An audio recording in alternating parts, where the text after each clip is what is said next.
Dear students, आज हम लोग पढ़ेंगे चैप्टर नंबर 15 उधार की हवा। कंचनपुर के राजा राजसेन को शिकार खेलने का शौक था। ये एक राजा की कहानी है जो कंचनपुर के राजा थे और उन्हें शिकार करने का बहुत शौक था। एक दिन वे अपने मंत्री के साथ शिकार खेलने जंगल में गए। एक दिन कहाँ गए? शिकार करने जंगल में गए मंत्री के साथ। वहाँ शाम हो गई। राजसेन को जंगल में एक जगह अच्छी लगी।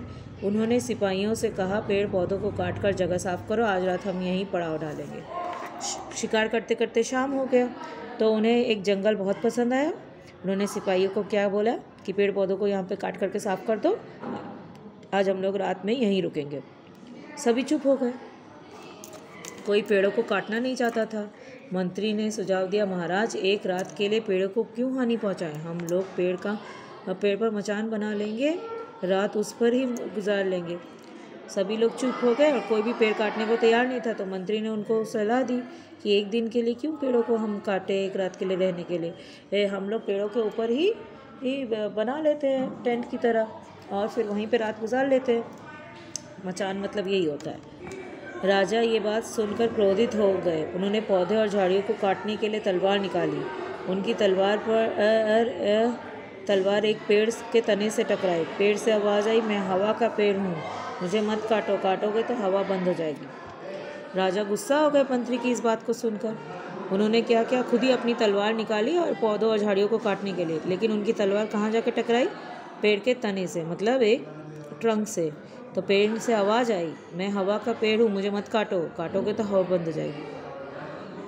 फिर राजा बोले, हवा बंद हो जाएगी, जैसे एक यही तो पेड़ है इस जंगल में।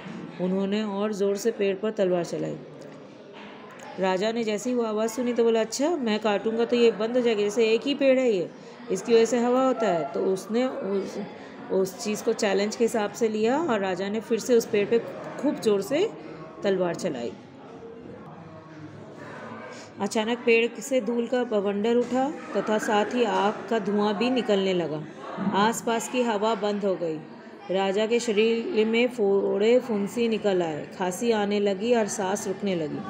क्या हुआ? जैसे ही उन्होंने मारा तो क्या हुआ, पेड़ में से एक तूफान की तरह गोल गोल बवंडर निकला और साथ ही एक आग का धुआं भी निकला, ठीक है। और फिर इससे क्या हुआ, वहाँ के आसपास की जितनी भी हवा थी वो बंद हो गई और राजा के शरीर में फोड़े फुंसी ये सब चीज़ें निकल आई।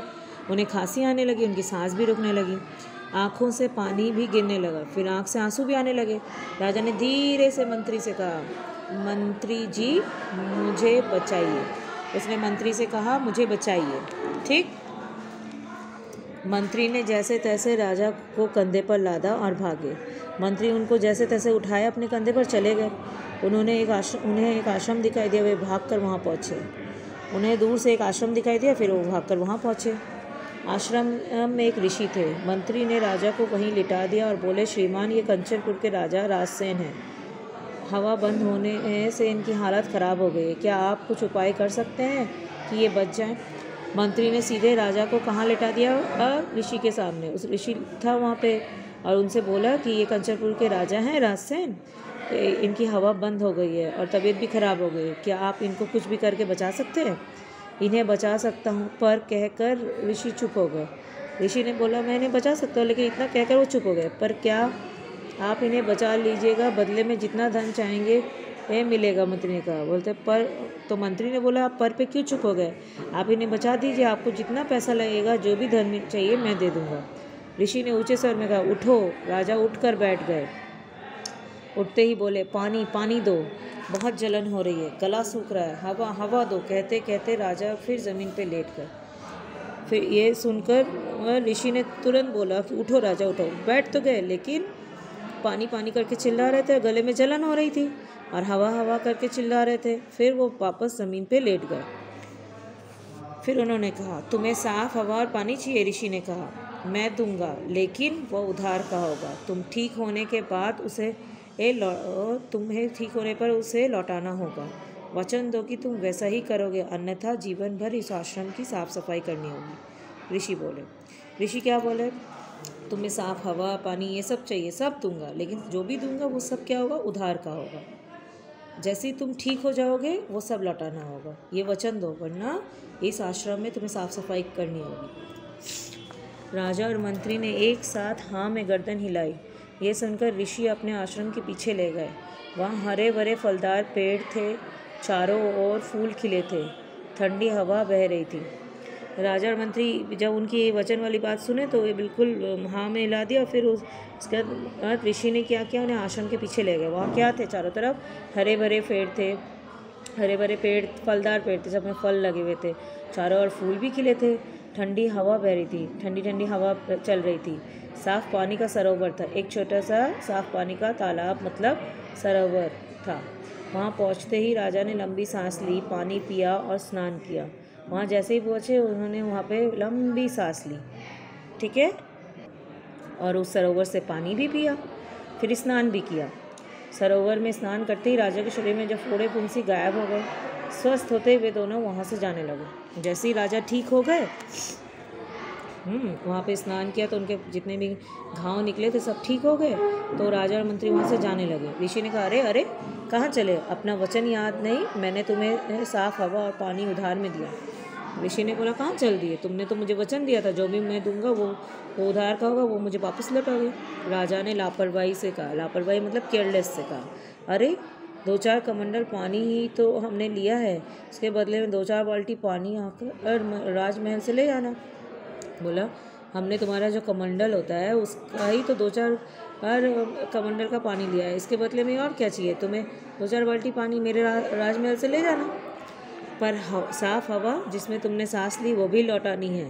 ऋषि ने याद दिलाया, पर हवा कैसे लौटाएं, उसके बदले जितना धन चाहिए हम देने को तैयार है, राजा बोले।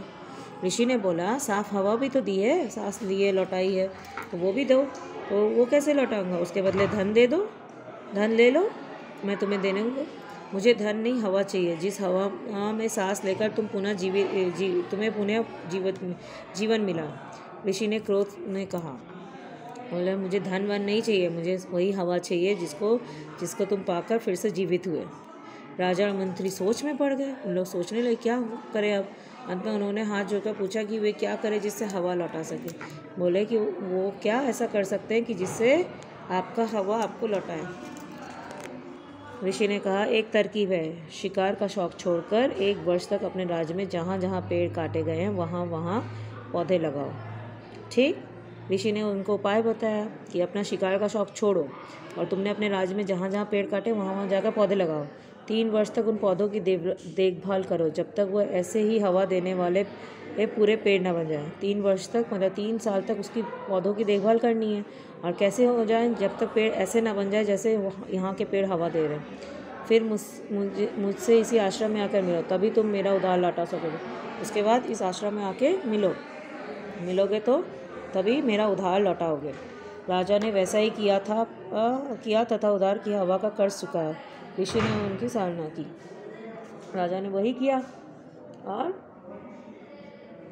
इससे उनका उधार भी चुकाया और ऋषि ने उनकी प्रशंसा की। इसको लिखा है कुसुमलता सिंह जी ने। ठीक है, अब तुम लोग इस चैप्टर का वर्ड मीनिंग पढ़ लेना और ये क्वेश्चन आंसर मैंने कराया है। सारे क्वेश्चन आंसर मौखिक अवलिखित उन्हें कॉपी में कर लेना। यहाँ पे देखो, निम्नलिखित प्रश्नों के सही उत्तर पर टिक लिखा है। कंचनपुर के राजा का नाम क्या था? राजसेन। पड़ाव डालना का क्या अर्थ होता है? खाना बनाना, आराम करना, किसी स्थान पर ठहरना। किसी स्थान पर ठहरना। अच्छा, मंत्री बीमार राजा को लेकर कहाँ गए? मंत्री बीमार राजा को लेकर आश्रम में गए। ठीक, यहाँ देखो सही और गलत पर निशान। राजा अपनी नानी के साथ शिकार के लिए जंगल में थे। नहीं, गलत है।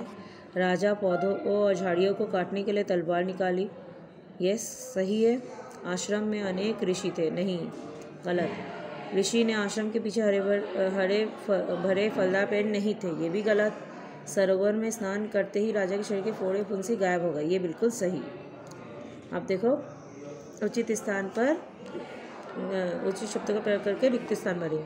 मैं अपने बरामदे में फूलों के पौधे, मिट्टी के गमले लगाऊंगी और प्लास्टिक की थैलियों का प्रयोग नहीं करूंगी। इस तरीके में प्रदूषण दूर करूंगी। ठीक है, यहाँ पे यहीं तक। और उसके बाद है ये सेकेंड वाला, निम्नलिखित शब्दों के बहुवचन के रूप में मिलाएं। एक, अनेक। पौधा, पौधे। रात, रातें। झाड़ी, झाड़ियाँ। तलवार तलवारें, हवा हवाएं, सांस सांसें, वह वे। ये बुक में कर लेना। ठीक है, आज यहीं तक।